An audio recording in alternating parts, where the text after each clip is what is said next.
Por favor, abra sua Bíblia comigo no Evangelho segundo Daniel, o último dos profetas maiores, um livro que está mais para o fim do Antigo Testamento. Hoje nós vamos estudar o capítulo de número 2.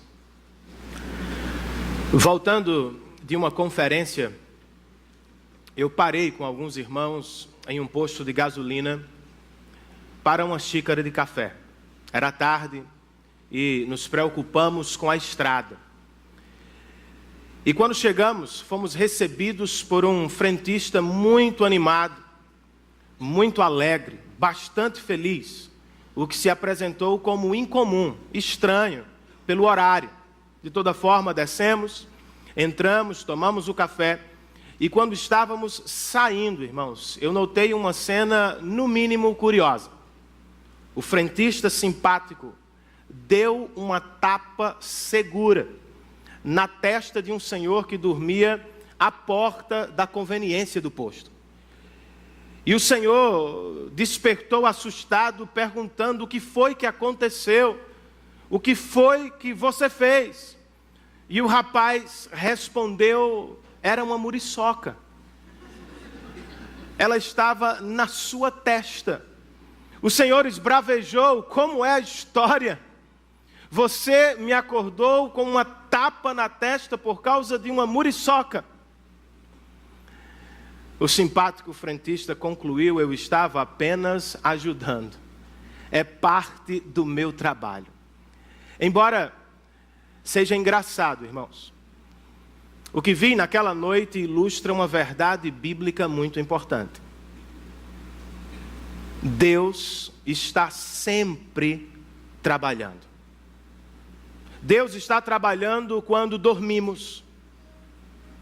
Deus está trabalhando quando nos achamos com medo diante das circunstâncias da vida.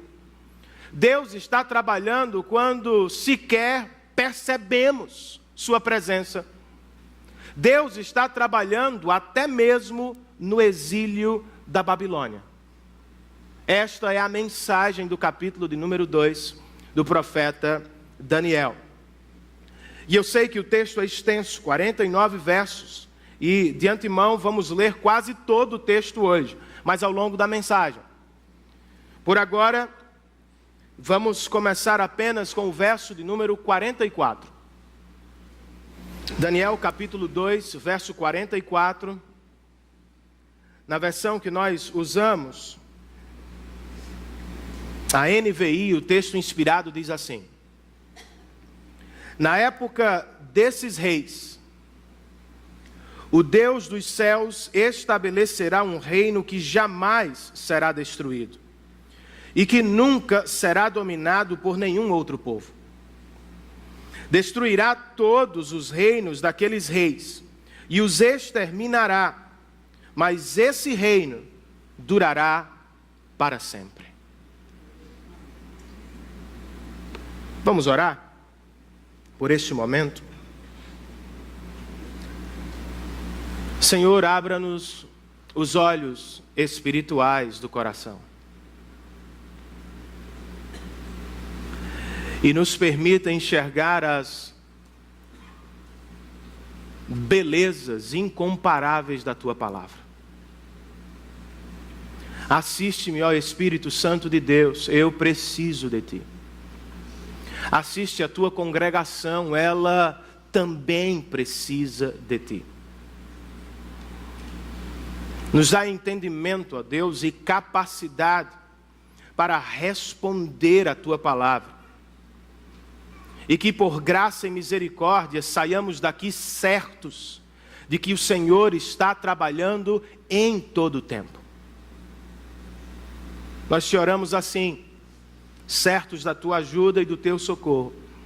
Em nome de Cristo Jesus. Amém. Algumas questões precisam ser observadas antes mesmo de adentrarmos as partes principais do nosso texto hoje. Por exemplo, o capítulo 1 nos informou que o treinamento dos jovens exilados durou 3 anos.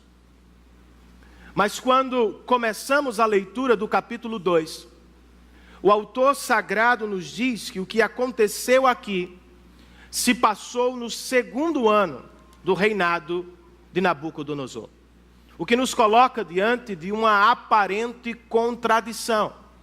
Como reconciliamos as informações? Os estudiosos nos ajudam quando nos informam que os judeus, às vezes, datavam os acontecimentos de modo particular. O que me leva a dizer que Daniel, ao falar de 3 anos no capítulo 1, não estava se referindo a 36 meses literais. Muito provavelmente, o profeta se referia a 3 períodos letivos. Outra questão que merece destaque aparece no verso 4, quando o texto bíblico nos diz que os astrólogos responderam ao rei em aramaico. Do capítulo 2 ao capítulo 7, o texto original do livro de Daniel se encontra em aramaico. E do 8 ao 12, bem como o 1, está em hebraico. Por quê? Porque a mudança de língua na escrita do profeta. O erudito Sinclair Ferguson diz que não há resposta fácil. Contudo, ele se propõe a ajudar quando escreve: por se tratar da história do mundo de Deus, do capítulo 2 ao 7, Daniel fez uso da língua universal de seus dias, o aramaico. Mas para tratar do povo de Deus dentro da história do capítulo 8 ao 12, o profeta teve o cuidado de usar o hebraico, a língua sagrada do Antigo Testamento. Se esta é a razão por trás de sua escolha, irmãos, Daniel está nos apontando para algo que acontece muitas vezes ao longo do livro. Deus está trabalhando dentro do tempo e do espaço. Ele não está trabalhando apenas sobre a história. De acordo com o que vamos ver no capítulo 2, Deus também está trabalhando dentro da história, para a glória do seu nome e para o bem do seu povo. A pergunta é: de que maneira Deus está trabalhando?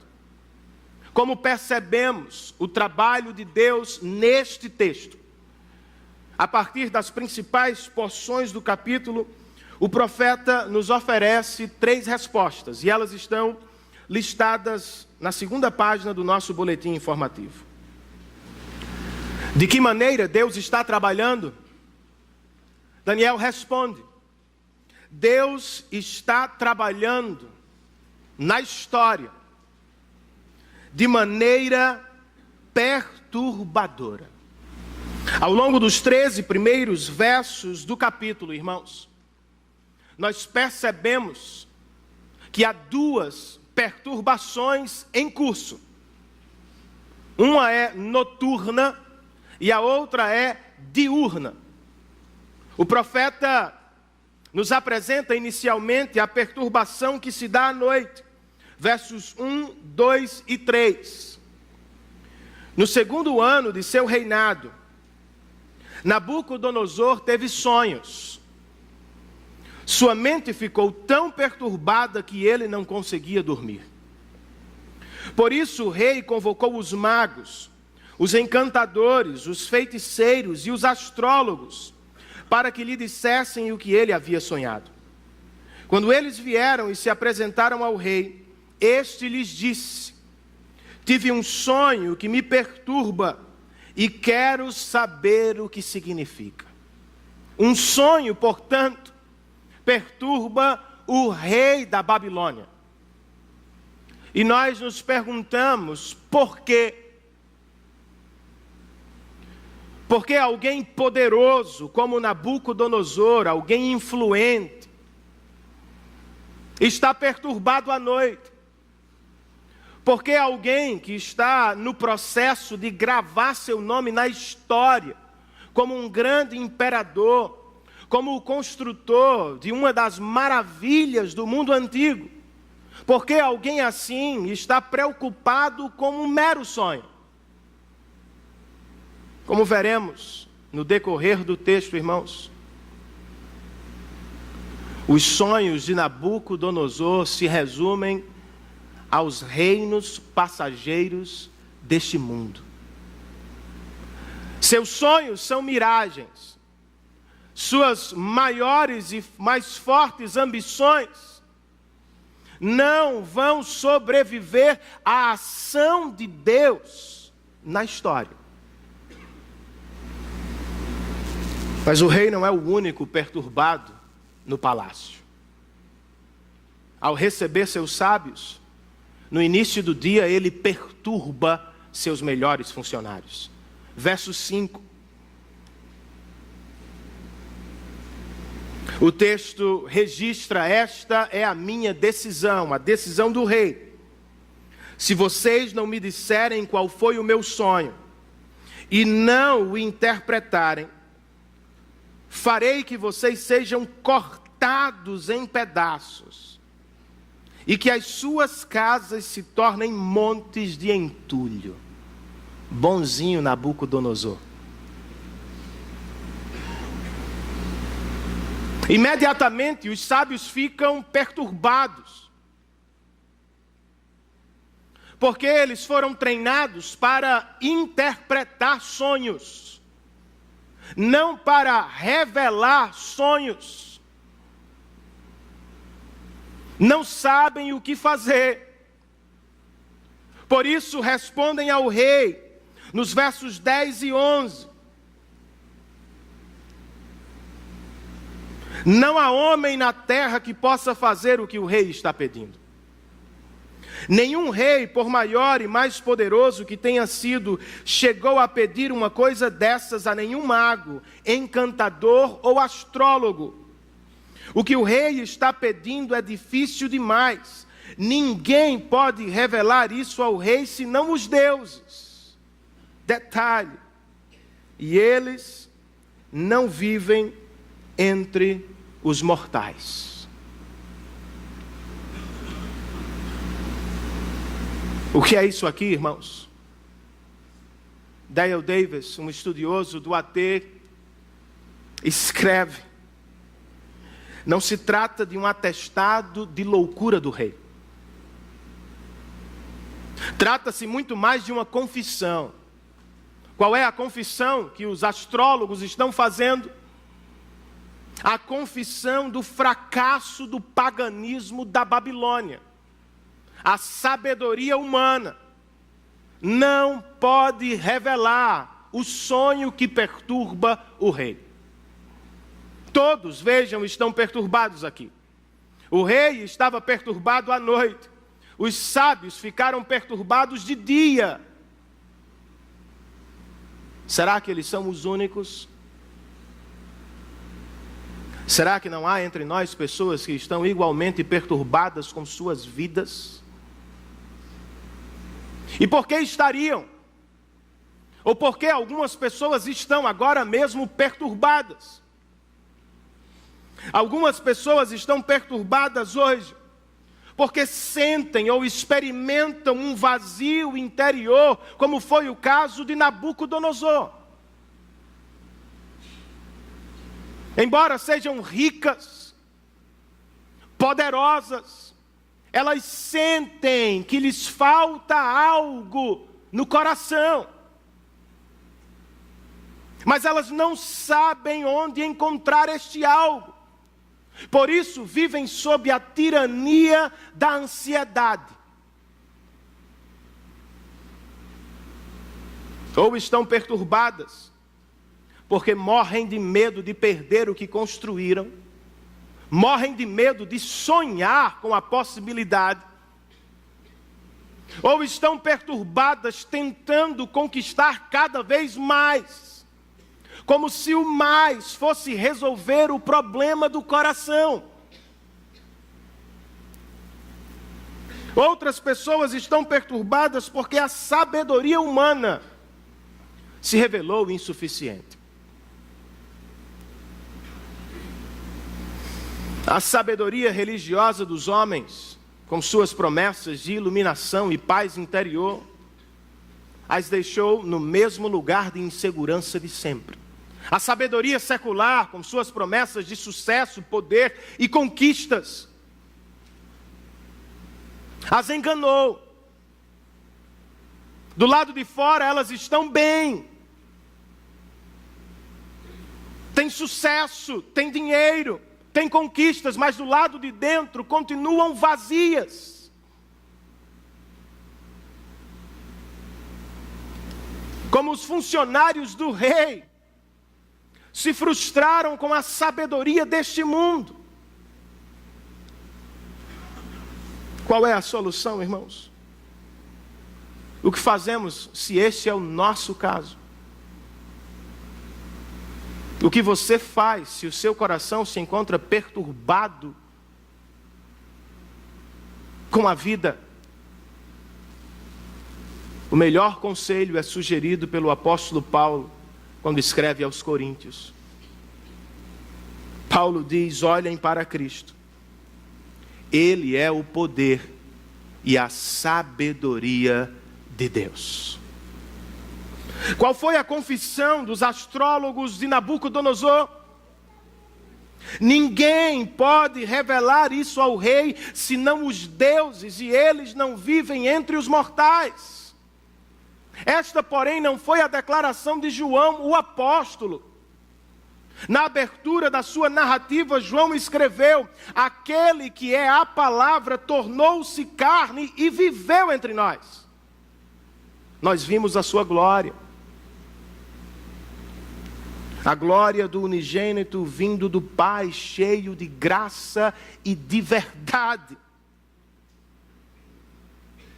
O que quero com isso, irmãos? Se Deus tivesse ficado distante,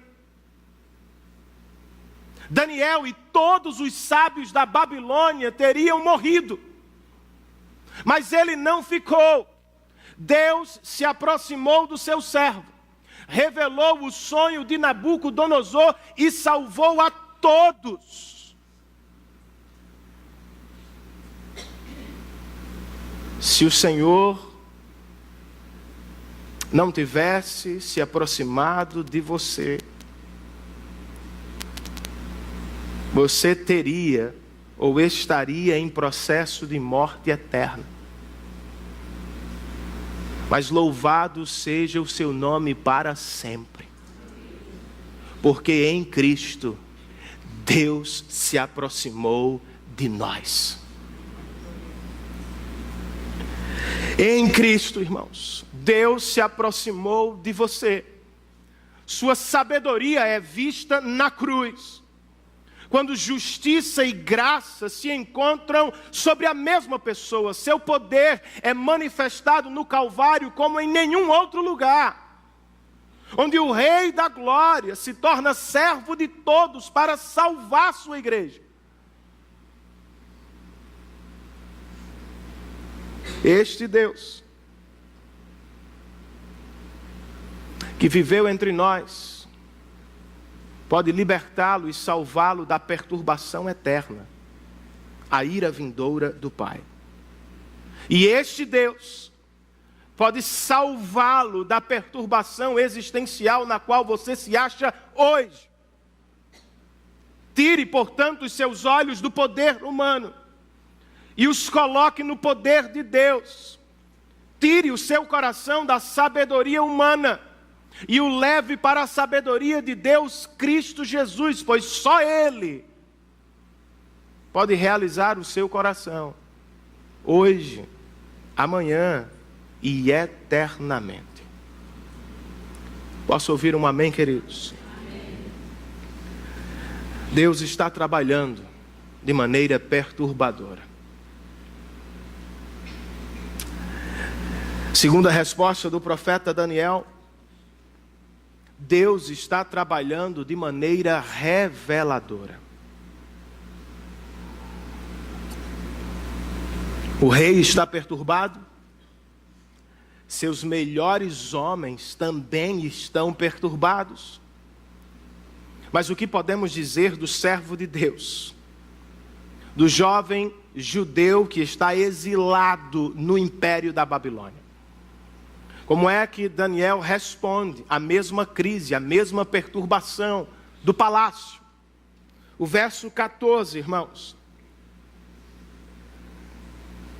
nos ajuda quando registra Arioque, o comandante da guarda do rei, já se preparava para matar os sábios da Babilônia, quando Daniel dirigiu-se a ele com sabedoria e bom senso. Percebem o contraste?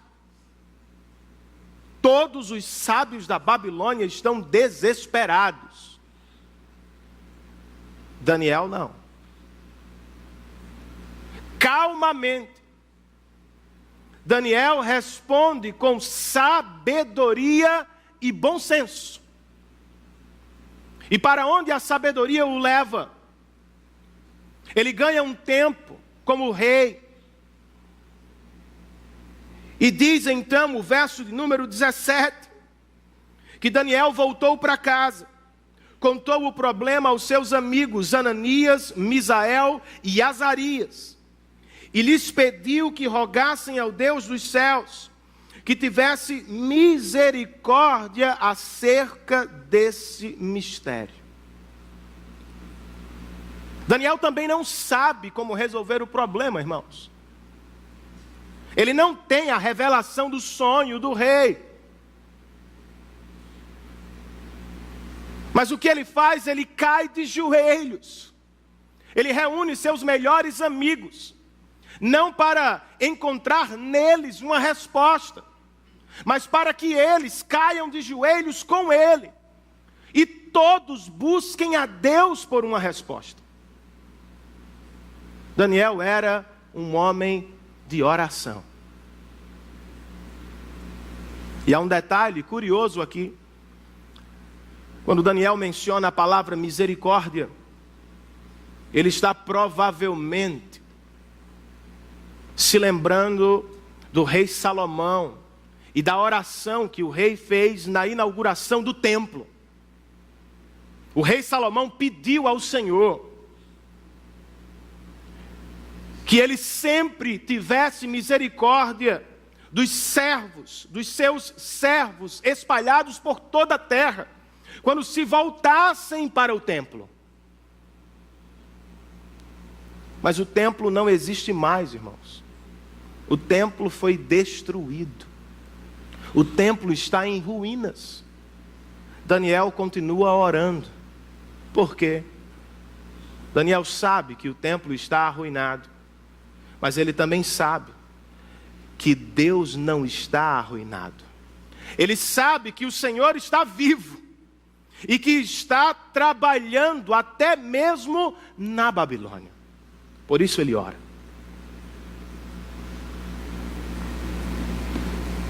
E Deus respondeu sua oração. O verso 19 registra: então o mistério foi revelado a Daniel de noite em uma visão. Se você estivesse nos sapatos dele, o que você faria? Provavelmente se levantaria, correria para a presença de Nabucodonosor a fim de garantir a vida de todos. Não é o que Daniel faz. Daniel não se apressa, depois de receber a resposta, para ir à presença do rei da Babilônia. Daniel vai à presença do rei da glória, através da adoração. A sabedoria o colocou de joelhos, e a oração explodiu em seu coração em forma de louvor. E por isso, diz o verso 19, Daniel louvou o Deus dos céus e disse, esse é o cântico dele no meio da Babilônia: louvado seja o nome de Deus para todos sempre. A sabedoria e o poder a ele pertencem. Ele muda as épocas e as estações, destrona reis e os estabelece, dá sabedoria aos sábios e conhecimento aos que sabem discernir. Revela coisas profundas e ocultas. Conhece o que jaz nas trevas e a luz habita com ele. Eu te agradeço e te louvo, disse Daniel. Ó Deus dos meus antepassados, tu me deste sabedoria e poder, e me revelaste o que te pedimos, revelaste-nos o sonho do rei. Sabedoria, oração, louvor. Só depois de estar com o rei da glória, é que Daniel sai para estar com o rei da Babilônia. Ele procura o comandante do exército do rei Arioque. Se apresenta a Arioque. E o texto nos diz, no verso de número 25, imediatamente Arioque levou Daniel ao rei e disse, como se estivesse tomando a glória para si: eu encontrei um homem entre os exilados de Judá que pode dizer ao rei o significado do sonho. O rei questiona Daniel e o profeta responde em contraste direto a Arioque, com a humildade que marca os servos de Deus. Versos 27 e 28. Nenhum sábio, encantador, mago ou adivinho é capaz de revelar ao rei o mistério sobre o qual ele perguntou. Mas existe um Deus nos céus que revela os mistérios. Quanto a mim, verso 30, esse mistério não me foi revelado porque eu tenha mais sabedoria do que os outros homens, mas para que tu, ó rei, saibas a interpretação e entendas o que passou pela tua mente. Daniel aproveita a oportunidade, irmãos, para dar glórias a Deus. O rei está perturbado, seus sábios também, mas Daniel responde com sabedoria. O que você faz quando não sabe o que fazer? O que você faz quando as pessoas à sua volta se encontram desesperadas, perturbadas? A partir do modelo de Daniel, o texto parece nos aconselhar: sejam sábios. Busquem a sabedoria desde cedo. Sabedoria bíblica tem dois aspectos. Um é objetivo e o outro é subjetivo. De maneira objetiva, nós temos na palavra de Deus tudo o que precisamos para saber quem Ele é, para conhecer o que Ele fez por nós e para saber o que Ele espera de nós. Contudo, embora a Bíblia seja uma grande dádiva para a igreja, nós ainda precisamos aplicar seus princípios às mais diversas situações da vida. E aqui mora um problema, irmãos. Os cristãos gravitam em torno dos polos da sabedoria. Alguns conhecem a Bíblia profundamente, sabem de cor boa parte de seus textos. Mas na hora H, na hora de um dilema, no momento da aflição, não se apropria do que sabe, ou não consegue aplicar a Bíblia às situações da vida. Na prática, respondem aos problemas da vida com a sabedoria humana. Outros desprezam a Bíblia, colocando-a em segundo plano, preferindo suas próprias intuições ou impressões subjetivas. Daniel não está nos polos. está no centro. Ele conhece a revelação objetiva de Deus. Ele sabe quem é o Deus que se revela nas Escrituras. Mas ele também aprendeu a esperar, a depender de Deus dentro das situações da vida.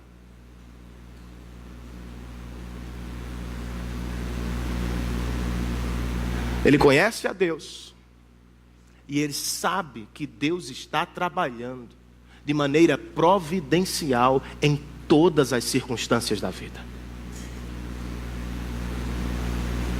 O que fazemos quando não sabemos o que fazer? O texto também parece nos aconselhar a partir do modelo do jovem.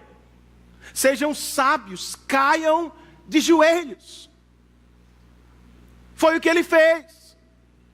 Daniel não foi tomado pelo desespero da corte real. Todos estão perturbados, todos estão desesperados. Daniel não. Ele ainda não tem a revelação.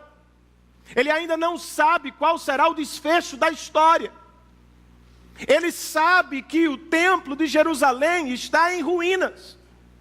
Mas Daniel também tem outra informação, irmãos. Por isso ele cai de joelhos. Deus está trabalhando em todo o tempo. Meu irmão, não se desespere, por favor. Não responda aos problemas da vida como se você não tivesse um Deus. Como se você fosse um pagão. Foi o que Jesus disse aos seus discípulos. Por vezes vocês agem como se não existisse um Pai celestial. Vocês são filhos dele. E ele cuidará de todas as suas necessidades. Caiam de joelhos. Não sejam guiados pelo que vocês veem com os olhos da carne. Sejam guiados pelo que vocês veem com os olhos da fé. O Senhor está trabalhando. Agora, quando Deus revela, no caso de Daniel, o sonho, quando Deus atende às nossas petições, como é que nós reagimos? Quais são as nossas respostas? Lembre-se, Daniel não saiu correndo. Daniel não abandonou a sala de oração e foi imediatamente à corte real. Daniel ficou lá. Da oração, Daniel foi para a adoração. A adoração, irmãos. E não a oração. A adoração e não a oração é que revela a saúde espiritual do nosso coração. O Dr. Sinclair Ferguson escreve: o teste da nossa espiritualidade não está na oração fervorosa em tempos de crise. Veja se ele não está certo. Mas na adoração apaixonada em tempos de graça. Pois alívio momentâneo, desacompanhado de louvor, nunca será uma resposta adequada às misericórdias de Deus. Todo mundo ora em tempos de aflição, irmãos. Mas nem todos voltam para adorar quando recebem a resposta de Deus. Nós oramos, seguimos em oração, perseveramos em oração, e assim deve ser. Jesus nos ensinou assim. Mas quando enfim Deus nos concede a graça da resposta, como respondemos? Nos mostramos ainda mais maravilhados com Deus? Ou nos encantamos com as dádivas e respostas de Deus? Avalie o seu coração hoje. É uma noite propícia para isso. Qual tem sido sua prioridade? Você tem crescido na adoração apaixonada por Deus? Ou você tem se deixado vislumbrar pelas dádivas pequenas do Senhor? Não saia da sala de oração. Da oração, vá para a adoração ao Senhor da glória. O que fazemos quando Deus nos responde, irmãos? Ou como respondemos quando Deus revela, ou quando Deus nos concede a graça da resposta às nossas orações? Daniel adorou a Deus. E Daniel se mostrou humilde diante dos homens. É assim que você vive. Arioque aqui é o modelo do reino dos homens, o modelo da autopromoção.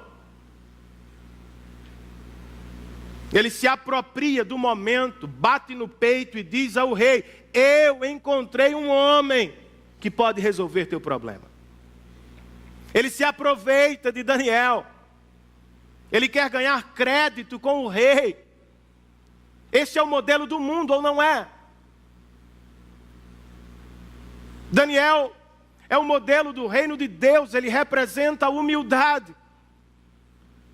Quando vai ao rei, ele não diz: eu consegui, eu fiz, eu alcancei, não. Ele diz: eu sou igual aos demais, e nenhum desses homens pode resolver teu problema. Não fui eu, foi Deus. Ele não está preocupado com a autopromoção. Daniel está preocupado em usar cada oportunidade para promover a glória do Senhor. É assim que você vive, meu irmão. Aproveitando cada oportunidade para apontar para Deus, para desviar os olhos dos homens de você para o Senhor. Ou será que você se autopromove a cada oportunidade que recebe, a cada conquista que alcança, a cada presente que ganha? Tudo que você tem e tudo que você é veio de Deus. Portanto, a Ele toda a glória por tudo que somos e por tudo que temos. Se temos um carro é porque Ele nos deu. Se temos casa é porque Ele nos deu. Se estamos trabalhando é porque o Senhor nos agraciou, irmãos.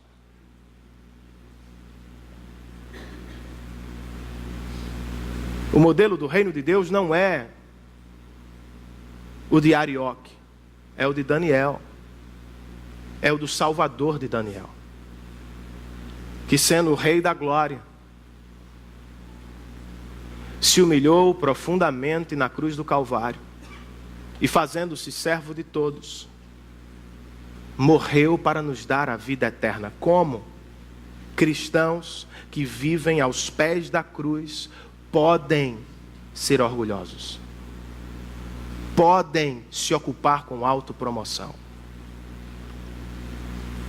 Deus vai lhe dar oportunidades na faculdade, Deus vai lhe dar destaque no trabalho, Deus vai lhe colocar em posições estratégicas da nossa cidade. Mas nem por um minuto pense que isto é conquista sua, mérito seu, é graça de Deus.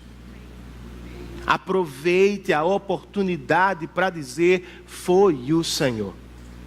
Eu não li a reportagem, vi apenas o post.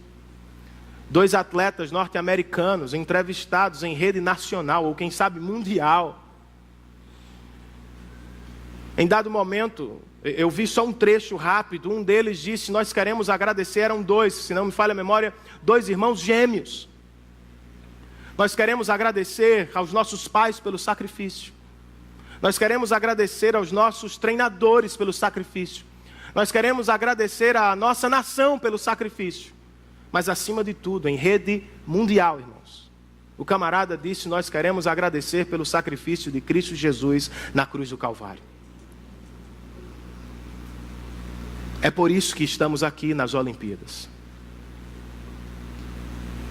Que o Senhor nos conceda esta graça de viver uma vida de humildade, e de adoração que se ocupa com a glória de Cristo e com a glória de Cristo somente.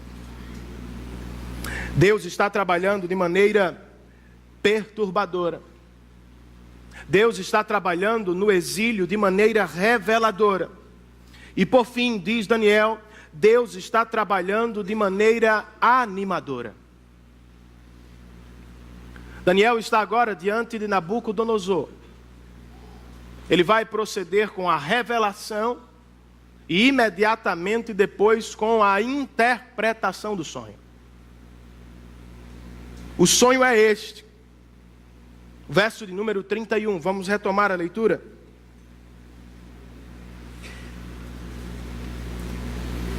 Tu olhaste, ó rei, e diante de ti estava uma grande estátua. Uma estátua enorme, impressionante, sua aparência era terrível. A cabeça da estátua era feita de ouro puro. O peito e o braço eram de prata. O ventre e os quadris eram de bronze. As pernas eram de ferro e os pés eram em parte de ferro e em parte de barro. Enquanto estavas observando, uma pedra soltou-se, sem auxílio de mãos, atingiu a estátua nos pés de ferro e de barro e os esmigalhou. Então o ferro, o barro, o bronze, a prata e o ouro foram despedaçados. Viraram pó, como o pó da debulha do trigo na eira durante o verão. O vento os levou sem deixar vestígio, mas a pedra que atingiu a estátua tornou-se uma montanha e encheu a terra toda.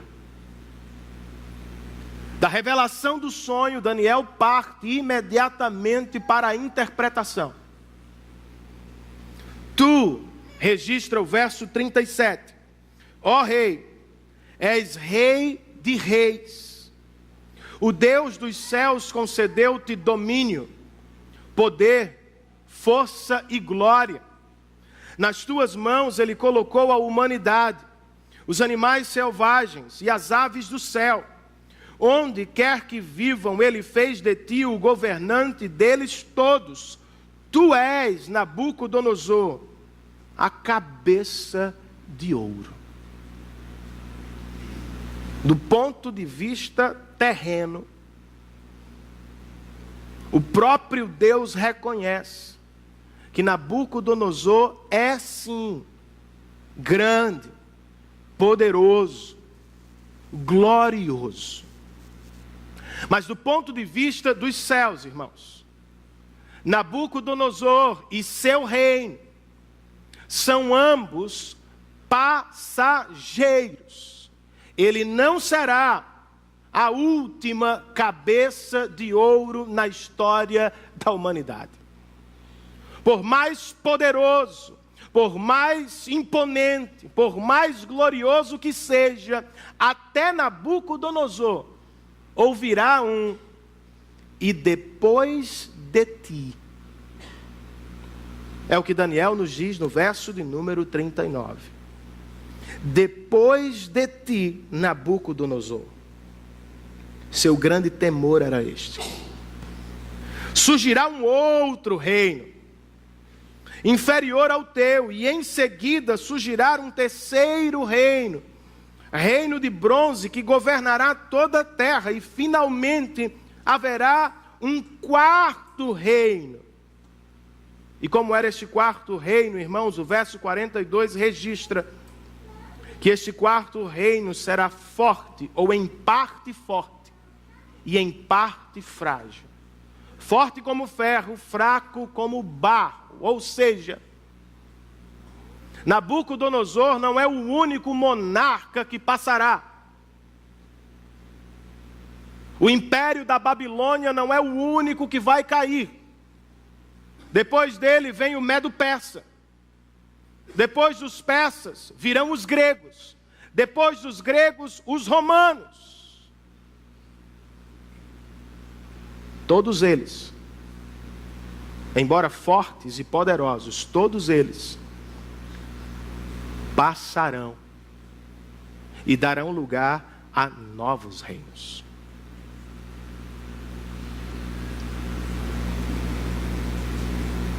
Mas a interpretação não acabou.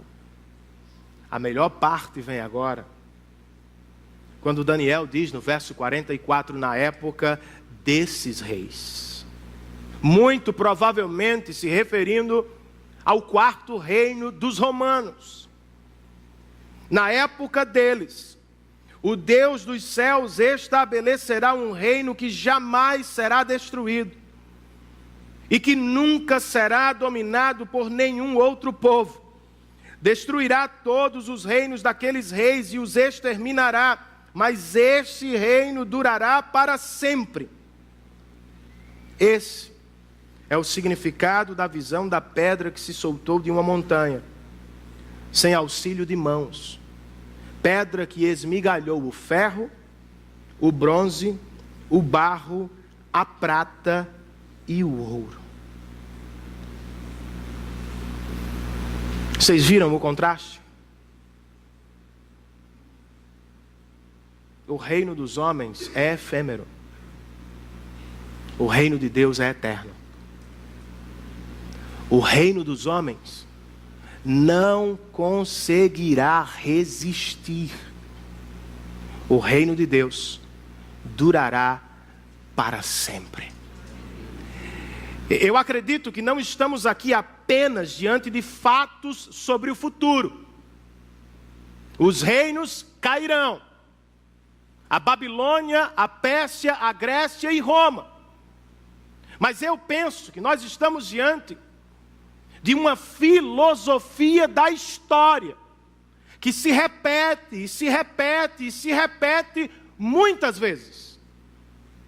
Aos olhos dos homens, alguns homens e impérios parecem invencíveis. Mas nenhum deles permanecerá para sempre. Estamos igualmente diante de uma promessa divina.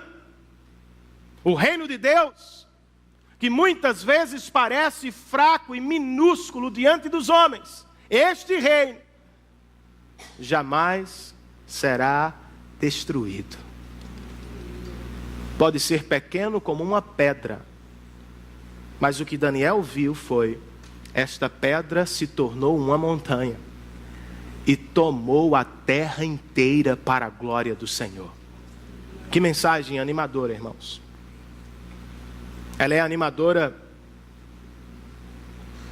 porque nos exorta, e ela é animadora porque nos encoraja. Qual é a exortação que percebo neste texto? Cuidado.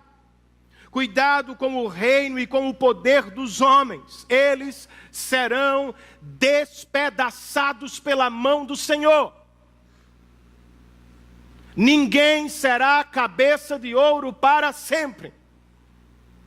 Nenhum programa político, por melhor que seja, poderá resolver os problemas do nosso coração. Ao ouvir o depois de ti, comenta a doutora Joyce Baldwin, Nabucodonosor deveria ter se arrependido, irmãos. Contudo, não é o que fez. Ele nada perguntou sobre o futuro, não se preocupou de verdade como o Deus de Daniel. Tudo que tomou sua mente foi o presente. Nabucodonosor ficou aliviado e feliz apenas por saber que no momento ele era a cabeça de ouro. Não se engane. Todos ouvirão um depois de ti.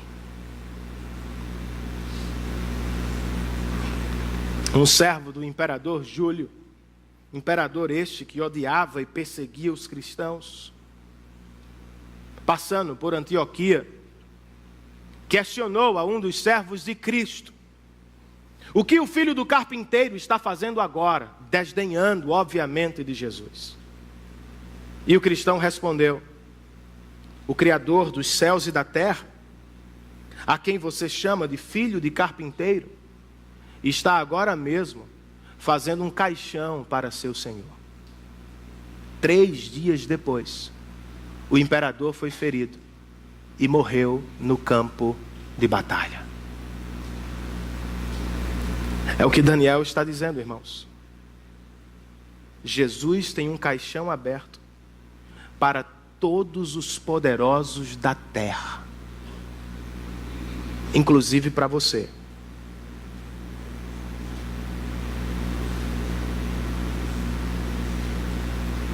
Por isso, o melhor a fazer não é bater no peito e se exaltar sobre os homens como se você fosse a única cabeça de ouro. O melhor é se prostrar, irmãos, e se arrepender diante daquele que é Rei dos reis e Senhor dos senhores, para a glória de Deus Pai. Percebam que, de acordo com o que Daniel viu, os reis passarão e os reinos também. Há uma espécie de desintegração nesta visão da estátua. Nós não vamos do inferior ao superior. O processo é o contrário, é o inverso. Não vamos do barro para o ferro, do ferro para o bronze, do bronze para a prata e da prata para o ouro. O processo é inverso. Nós vamos do ouro à prata, da prata ao bronze, do bronze ao ferro e do ferro ao barro. Os iluministas se enganaram, irmãos. Não estamos em progresso. Do ponto de vista tecnológico, pode até ser. Mas do ponto de vista espiritual, o homem está em desintegração. As coisas, portanto, não ficarão melhores. Por isso, não coloque os seus olhos em poderes passageiros e em programas de homens. Que visão pessimista da história, eu sei. A boa notícia é sempre melhor quando começamos pela má notícia. Agora que sabemos que este reino dos homens é passageiro e tem a capacidade de nos frustrar, eu chamo sua atenção para a mensagem central do nosso capítulo. E qual é ela? Coloque seus olhos no reino de Deus, pois somente Ele vai durar para sempre. É verdade. Às vezes Ele parece pequeno como uma rocha, tacanho como um grão de mostarda, como ensinou Jesus. Mas a promessa deste texto é que o reino de Deus crescerá e tomará a terra toda. De modo particular, você já ficou triste com o seu crescimento espiritual? Cristão fica triste com isso. Não cristão não se importa com isso. Mas cristão de verdade se importa com o crescimento espiritual. E por vezes, eles se encontram tristes por perceberem que não estão crescendo, por se encontrarem nos mesmos pecados de sempre. Por vezes eu olho para mim mesmo e digo: Senhor, eu queria ter avançado, mas continuo no mesmo lugar. Já teve essa impressão? Senhor, eu gostaria de ter mais amor pelo Teu reino, eu gostaria de ter mais generosidade no coração, eu gostaria de investir mais tempo e energia na Tua obra. Por vezes, irmãos, isto nos preocupa. Se este é você, não se entristeça demais. Este texto nos garante, embora pequeno, o reino de Deus em nós, ele crescerá. E em breve, tomará plenamente o nosso coração. Você vai crescer em Cristo. Você vai crescer espiritualmente. E um dia, você terá a estatura perfeita do Filho de Deus. De maneira coletiva, irmãos, Por vezes nos encontramos desanimados com a situação da igreja diante dos poderosos do mundo. Nos parece que a igreja é fraca e que não avançará. Não é assim? Na década de 30 do último século, os missionários, todos os missionários estrangeiros foram expulsos da China pelos poderosos da China. Do lado de fora, os missionários diziam uns aos outros: a igreja da China vai morrer. Não estamos mais com eles. 50 anos depois, os missionários, os mesmos, descobriram que a igreja da China ainda estava viva. E melhor, estava crescendo. E em breve se tornaria a maior igreja do mundo. Por quê, irmãos? Porque os poderosos podem expulsar os missionários, mas ninguém pode expulsar o Todo-Poderoso. Deus. O seu Deus. Esse texto também nos anima, irmãos, quando nos lembra que o reino de Deus está em curso agora. Não se trata apenas de algo futuro, como no caso de Daniel. Para o cristão, o reino de Deus não será, ele já é. Em uma de suas primeiras pregações, Jesus disse: o tempo é chegado. Arrependam-se e creiam nas boas novas, pois o reino de Deus está próximo. Saúde. E em uma de suas últimas pregações, citando o livro dos Salmos e depois o livro do profeta Daniel, Jesus prometeu: a pedra que os construtores rejeitaram tornou-se a pedra angular. Todo que cair sobre esta pedra será despedaçado, e aquele sobre quem ela cair será reduzido ao pó. A pedra, portanto, não rolará. Cristo já rolou das mãos de Deus e está agora mesmo conquistando todos os reinos do mundo, irmãos.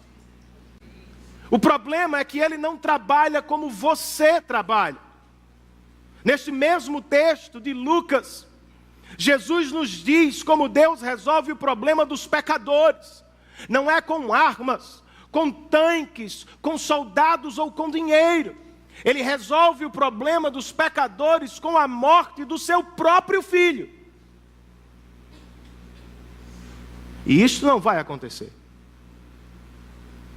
A rocha inabalável do reino de Deus já rolou na cruz do Calvário. Já ressuscitou da sepultura e está agora mesmo à direita do Pai intercedendo por nós. O evangelho deste Cristo não começará a ser pregado, ele já está sendo pregado, e é assim que o reino de Deus avança ao redor do mundo. Eu sei que quando olhamos para frente, o que vemos muitas vezes são desafios, são dificuldades, são povos não alcançados, dezenas e dezenas de povos. Mas esse texto nos empurra para o futuro. E encontramos a concretização dele em Cristo, mas Cristo nos aponta ainda mais para frente. Precisamos tomar posse, ou nos apropriar do futuro escatológico da igreja, a fim de encontrarmos coragem para o nosso presente. João viu, diz o texto do Apocalipse.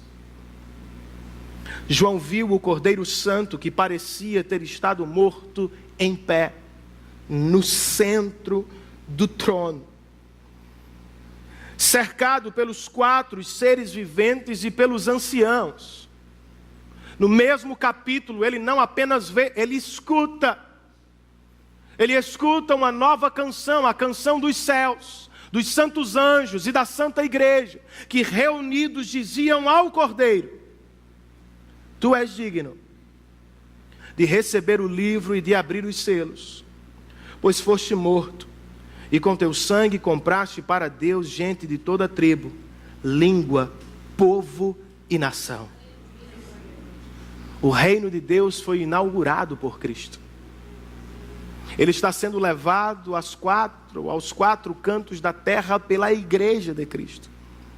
E em breve, irmãos, estaremos todos diante do Cordeiro de Deus, para vivenciarmos a plenitude deste reino para sempre. Ao término da interpretação que ouviu do profeta, o que Nabucodonosor fez? O texto registra que ele se prostrou e quase adorou. O verso 47 diz: não há dúvida de que o seu Deus é o Deus dos deuses, o Senhor dos reis e aquele que revela os mistérios. Ao término da interpretação, o que Daniel fez? Agora que sabe do futuro do reino de Deus, ele ficou olhando para o alto, na expectativa do reino? Não, irmãos. Ele foi trabalhar, esperando o reino e trabalhando neste reino. Pois diz o texto, no verso 48, que o rei o colocou num alto cargo, o designou governante de toda a província da Babilônia e o encarregou de todos os sábios da província. E o que você vai fazer depois desta mensagem? Faça o que Nabucodonosor quase fez. Prostre-se. Não diante de Daniel. Prostre-se diante do Deus de Daniel. E depois faça mais.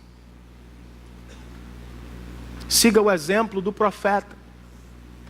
Trabalhe com afinco, com dedicação, com toda a sua força, com toda a sua sabedoria. Plante os seus pés onde Deus o colocou e aí dê frutos. Pois se Deus trabalha, seu profeta também trabalha. Se o Pai trabalha, até agora, disse Jesus, eu também trabalho. Se a Trindade trabalha por nós, irmãos, nós também devemos trabalhar e adorar aquele que trabalhou por nós na cruz do Calvário. Amém, queridos?